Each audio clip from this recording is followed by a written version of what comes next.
Welcome to Transcendent. I'm Joe, and I'm the dad. And I'm Raya, and I'm the daughter.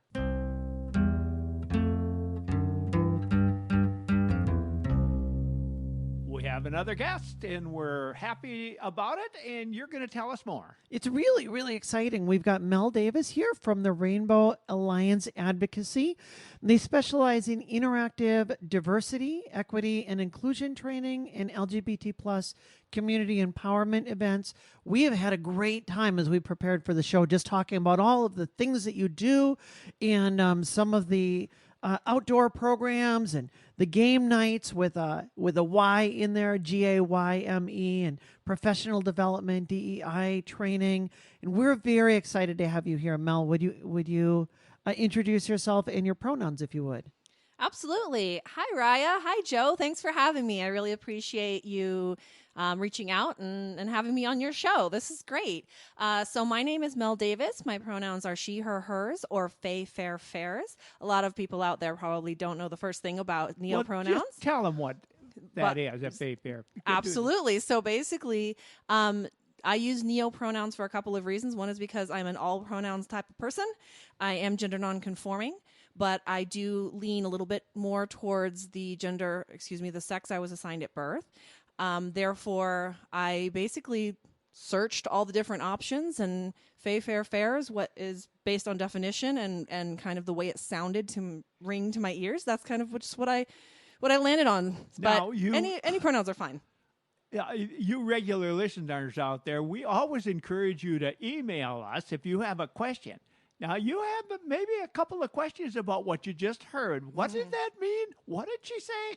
So we encourage you to email us. Yes, absolutely. There's it can be a little bit confusing, and that's why I especially like to use them, because technically fey, fair, fairs is much more comfortable for me. But really, you call me hey dude, call me them, they, anything really, as long as I know you're talking about me, I'm fine. And actually, that I know a number of people. I have a lot of friends that will use two pronouns, and I know even as we were talking, we went with the first one because it's easier when you say she or fey, but you're saying you actually prefer fey.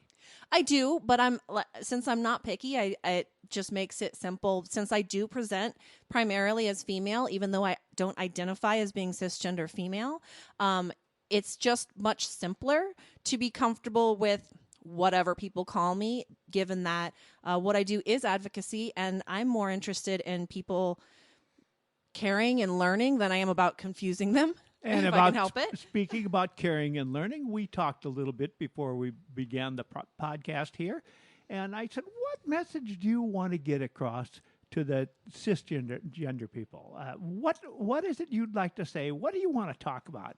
And let's talk a little bit about that. What specifically do you think, what message would you like people to walk away with? Well, is the question about pronouns, or is the question about our topic today being LGBTQ plus youth? It is about our topic. A lot of our listeners right now have tuned in because they've been very interested in our conversation, as Dad and I have talked through our own relationship as I've come out. And so for me as a binary trans person, we've had our own set of issues to navigate. But there's a lot of parents and grandparents and aunts and uncles and friends of people that I think are tuning in and want to be better allies and better advocates. And you are really the person that we would like to turn to for some help with that. What would absolutely. How would you give us direction so that we can all be better advocates? So there are a few things I say, because we do our DEI training, diversity, equity, and inclusion training, is all gentle education. We focus on making sure that people understand at their level. That's usually a first thing. That when you start getting really complicated with concepts and words, sometimes it can be very confusing, and learning new things is hard. We know that. So we focus mainly on just making sure people are understanding on their own level, and then we're having conversations to really make it relevant. But as far as our topic goes, if you are a family member or a loved one of an LGBTQ plus youth, there are a few things to focus on. I think the first thing we were going to talk about was basically how to, you said, be a stronger ally and be affirming of the youth. Is this where you want to go? Yeah, this is absolutely. I think a lot of our listeners have reached out and have said, especially friends that I know that feel comfortable talking about it, saying, I'm really excited to hear some of this, and this is new information for me, and I don't know the first thing, but I want to learn. So yes, what would you share with those of us that want to learn? Where would we start? Okay, so the first place to start, and I see this a lot because I actually do work a lot with families of LGBTQ plus youth and LGBTQ plus youth as an entire community. One of the main things that I see is that the parents need to basically try to take their children seriously. This is especially important when it comes to LGBTQ plus youth. Sometimes kids know when they're very young that they are not the gender that everybody thinks that they are, the gender that they were assigned because it doesn't fit them. A lot of people don't know until they're later. They may know their sexual orientation fairly early. And the biggest problem that I see that really comes in between the LGBTQ plus youth and their loved ones, primarily family members, caregivers, parents, grandparents, is that they're not taken seriously. They are told it's a phase. You have to conform to societal rules. You're wrong. And that's very problematic because it's really teaching the child that something that they know. They know inherently. There is zero question in their mind what's going on for them. Suddenly they're basically being gaslit, whether it's on purpose or not. So they get really confused. What might be going through their mind right now is, well, that's fine, you say that, but how do I know that it isn't a phase? Do you tell me that everyone out there is absolutely certain right away from the get-go, or are there some phases? Well, Joe, that was a great question. Thank you so much for asking it. The most important thing to think about is what your child means to you and what it meant to you being that age when you told your parents things. So basically, whether you think it's a phase or whether you think it's for the long term, the most important thing to do is to support your child. Because in all fairness, even though it's not a phase, I stand 100% by there are no phases, there are still transitions. So sometimes a person has to try something to know whether or not it works. But you say there are no phases. There are no phases. I'm going to fast forward to my daughter, and when she went to college, she'd come back, and in that first time she came back from college, well, I'm going to do X and Y. Okay. Well, 6 weeks later, I'm not going to do X and Y anymore. I'm going to do Z. I want to be a pilot, or I want to be I'm going to be a frogman, or I don't know what you're going to be. You're going to be something, and it changes and changes. For the record, you never wanted to be a frogman. Never wanted to be a frogman. Oh my gosh. So that actually ties in perfectly because what you're talking about is not a person's innate sense and knowledge of themselves. You're talking about potential profession. You're talking about things that they want to do. You're not talking about, am I a boy? Am I a girl? Or am I some various, maybe I'm non-binary in a way that I am both a boy and a girl, or have qualities that are from both of those binary sides, or maybe neither. Maybe I don't identify with either. And sexual orientation is the same way. Some people know immediately. I got to tell you, I knew. I was about 6 years old when I figured out that I was attracted to females. I wasn't too much later. I figured out I was also attracted to males. And it's not because I had sexual feelings at that age. It's because I was drawn to certain characteristics of another person. So whether or not a parent feels like, well, you're not sexually mature enough, you shouldn't, you'll have to try it. You have to try it if you like it. I mean, it's not a mushroom. I mean, or like a piece of onion in your spaghetti. This is a very, very, if you think about it, people out there who are not part of the community, think about yourself and think way, way back to when you were little. Think about, did you ever question your gender? Did you ever question your sexuality? If the answer is no, then it's right there. That's the answer for your kids as well. Now, the difference when it comes to LGBTQ plus youth is that we do not have the same education that's out there for our LGBTQ plus youth. So when a cisgender person is out there like, oh, okay, I have this genitalia, I must identify with this gender. It makes sense. My parent with the same genitalia, assuming that they have a parent with the same genitalia, they identify a certain way, they act a certain way. I can emulate what they're doing. Society teaches me things. Health class in school teaches me things. All of these things relate to things that are comfortable to me. However, for LGBTQ plus youth, especially with what's happening in some of the states right now, the education erasure, if you will, it's becoming more and more difficult in a lot of places, and it wasn't that easy to begin with, to even find and have access to things that help you identify pieces of you. So if you say, hey, I have this genitalia, but, maybe it's boy genitalia, right? So, traditionally what we call, male. But I enjoy wearing dresses. I enjoy playing with dolls. I want to wear makeup, things like that. It's very, it doesn't really matter what's attached to your body or is not attached to your body. So you, Raya, mentioned during the break that you had a situation yourself with your own child. Yeah, so I would actually like your feedback on this because, one of my children approached me and said, early on, I'm going through my own feelings and dealing with who I think I'm attracted to. And even how I said that's because that's not what they said. They said who I am attracted to, and said, I want you to know. And it was very difficult. It was a hard conversation for them to have with me, and said, I am bisexual. And I said, I want you to know, first of all, I support you. I stand with you. I love you no matter what happens. And then I said what I thought was affirming, and I'm curious about your thoughts about it. I said, I want you to know, too, that you're young and things can change, and you may discover that this is exactly who you are, or this may be a stepping stone on the way, and you may discover that, you end up somewhere else. Maybe you end up, as fully one way, who knows where you end up. And later on, as we had conversations about that conversation, looking back, my child said to me, that was really offensive when you said that, because you didn't just believe me when I told you.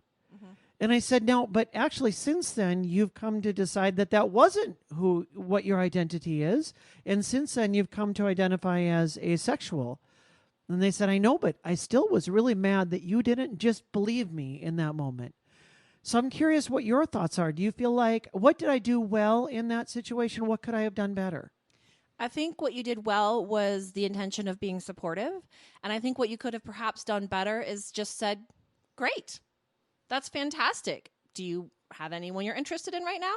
And just accept it. And the reason for that being with both sexual orientation and gender identity is because, for one, they are exploring.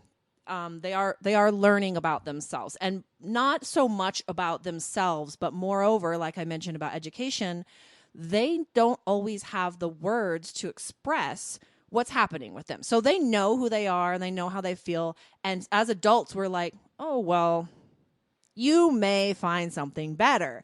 But the kid's like, well, I know how I feel about this, but I don't have the words. And I really, really just need support, because everyone else out there, they have to fight with.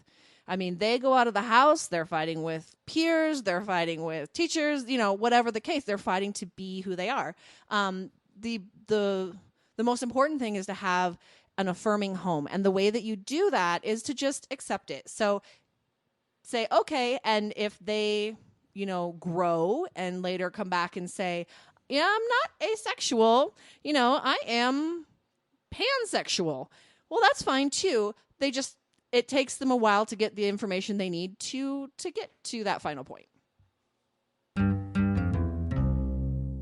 How can parents, especially, we really want to gear this in on parents, be more supportive in a way, because oftentimes we think, well, this is what I'm doing is as long as I've told you that I believe in you, behind closed doors, that isn't that enough. Yeah, and I'm not criticizing you.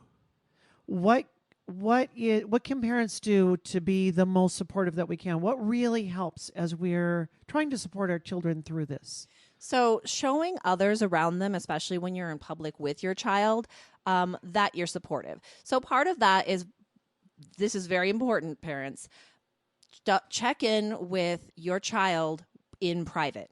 Say, what would you like me to do in these situations? When we go to the doctor's office, would you like me to tell them your correct pronouns? Would you like me to tell them, if perhaps your child has chosen a new name, would you like me to tell them to do that? Would you like me to put this information on paperwork? Things like that. Then you also want to check in and say, like, which pronouns do you want me to use in public? What's most important to you when it comes to introducing you to new people, new friends, my friends? What do you want me to use? And then you have to do it. That's the biggest key, because for one, if you don't have that initial conversation, you could totally screw it up.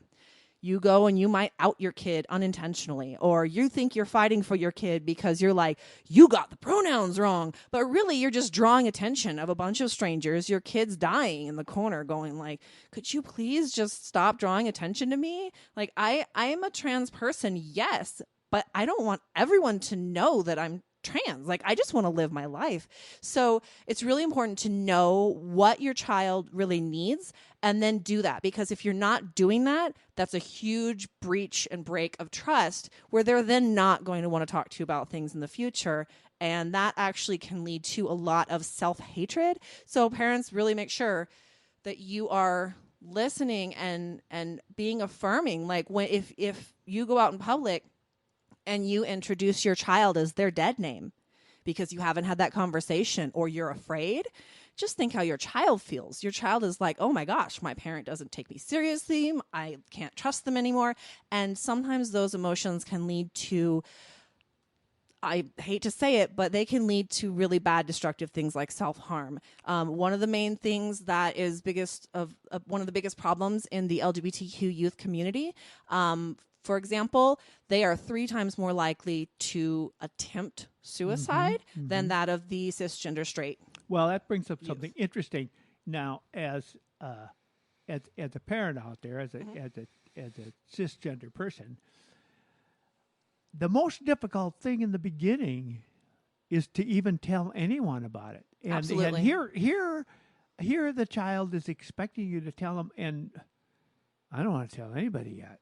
That's a tough thing. So you're challenging them to go from 0 to 100. That's really a very difficult thing to say. Instead of going from 0 to 100, for me, for example, I didn't tell anybody for a while. Sure. And when I did, I told one person who happened to be in Texas, and so it didn't matter. And that's kind of how I felt. It was a while for me to really get to the level of, it's just a matter of fact, like being left-handed. Now, of course, you and I had the situation that I was an adult as I transitioned, so You still are.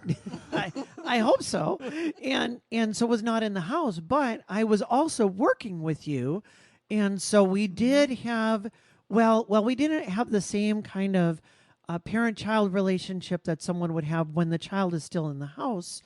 We did still have a close working relationship where you did have to talk about me in a lot of scenarios. And really, Mel, what I'm hearing from you is, as someone once said, if you've met one trans person, you've met one trans person. One, yes. And that every one of us, what is affirming for me may be the absolute, opposite of affirming for somebody else. That's absolutely right. That's just like, I make that comparison where sometimes people are like, well, I have a black friend, so no, I know about the black community. It's the same thing. I have a trans friend. I know about the trans community. No, that is not the case. Every person's experience is different, and the relationship with you is going to be very different as well. So one thing on that exact note, now for you, it was a little bit different because Raya was already an adult.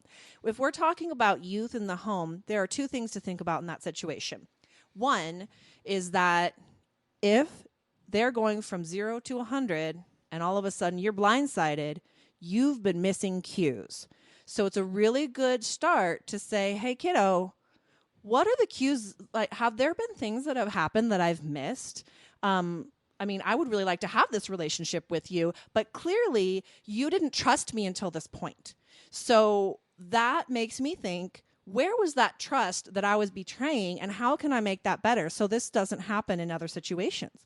Because quite honestly, people don't go from 0 to 100. They have to test the waters. They have to put their toe in. They have to check it out. And if you are with your youth, living at home with your youth, and you are really paying attention and have that trust. Now, you have to have the trust, which is very difficult for a lot of people. But if you have that trust with your child, it's not 0 to 100, because they're going to go so slowly and they're going to find their own way that you can actually make that transition together. What are some ways? Sorry, we both want to go. We've got so, I think we're so excited about this. What are some ways that we can begin to build trust if that trust, like maybe we thought we had that trust and all of a sudden we discover, oh, that trust is lacking.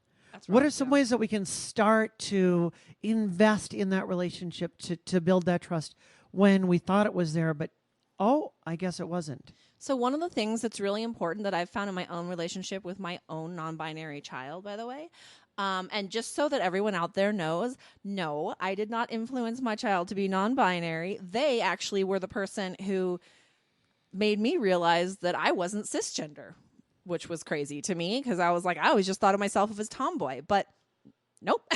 It's a little more complicated than that. I just didn't have the verbiage. I didn't know. It took some research, and I didn't do that research really, truly until, my child came out to me, which was very stressful for them, even in, our very close relationship. So when Maya first came out, it was a slow process.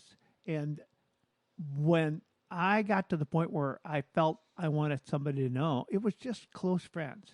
Mm-hmm. I didn't, however, say at the end, oh, don't tell anybody.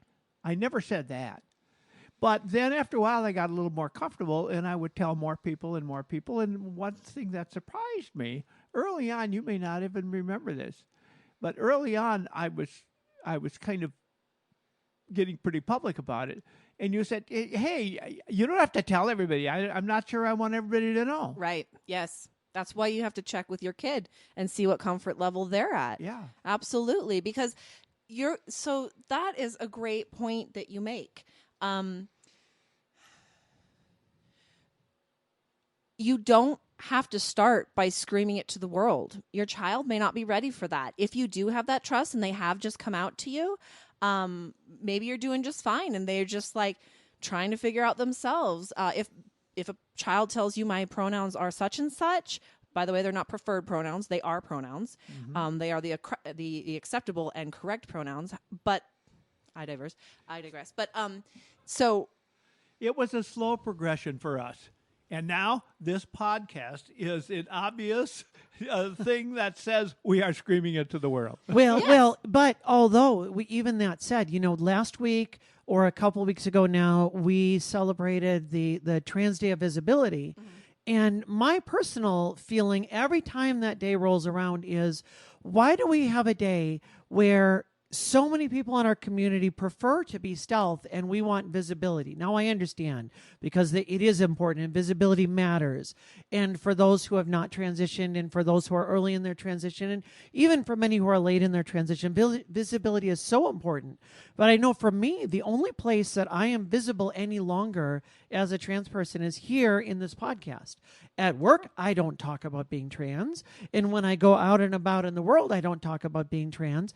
And so every one of us has that different place and that different comfort level. Absolutely. Yeah, I don't do that either. I'm not, although today at our writers group, there were about eight of us there, 6, 7, or 8. And I happened to mention it for the first time at our writers group, and it's been 7 years. And I passed out cards. I said, hey, listen to this podcast. Well, so that is... Okay, so I just want to touch really quick on what you said about Trans Day of Visibility. You are absolutely right. And anyone who's not comfortable being out or even just pinpointing themselves as being a trans person, by all means, it's really important to do what's right for you, what's comfortable for you. The main reason for that, though, is for our youth and for our community members who are too afraid to transition or don't know that's an option. So for TDOV, I actually went and saw an incredible film, at an event that happened in Green Bay that really talked about, there were a number of people who talked about, if I hadn't seen this movie with this trans person in it, I would never have known that was what I was missing. That was what was correct for me. You know, if I had never seen whatever the case, that they just would have been stuck in I don't know land, really not understanding anything about themselves. And that's the same thing that kids are going through, where they're like, well, they have to find the words, they have to find the verbiage to figure out this is what this means. This is what this feeling is. And that makes sense. I know for me, I had that moment when I was reading She's Not There, a very popular book, probably, 5 or 10 years ago. And I know when we had Vic on, my friend, a couple of weeks ago, he said the same thing, that it was reading Chaz Bono's biography or autobiography. So we both saw that. And I think probably any trans person that has transitioned, we've seen modeled for us what life could be like. And that's the moment when the light bulb goes off and we say, oh, it's like when the best way that I can think of it, if you're cisgender, it's like the very first time, if you've ever gone to Disney World and you've never been there before and you see it and you think, I can't believe that this place is real, except that for us, it's just life, that we get to see somebody living the life that we always wish that we could live. And we say, wow, I didn't realize that was possible. Yeah. You didn't want this to be some Mickey Mouse outfit. No. Well, and the sad thing is that there's so much representation out there that is negative, that part of the reason for Trans Day of Visibility is to show positivity, is to show that there are people who are well-adjusted, who are professional, who you never even knew were trans, who maybe others you can tell, you know, when you look at them, but that's okay too. Whatever is each individual's journey is really important to get that visibility out there, that you can be you without having to fit a very specific set of either stereotype or societal rules.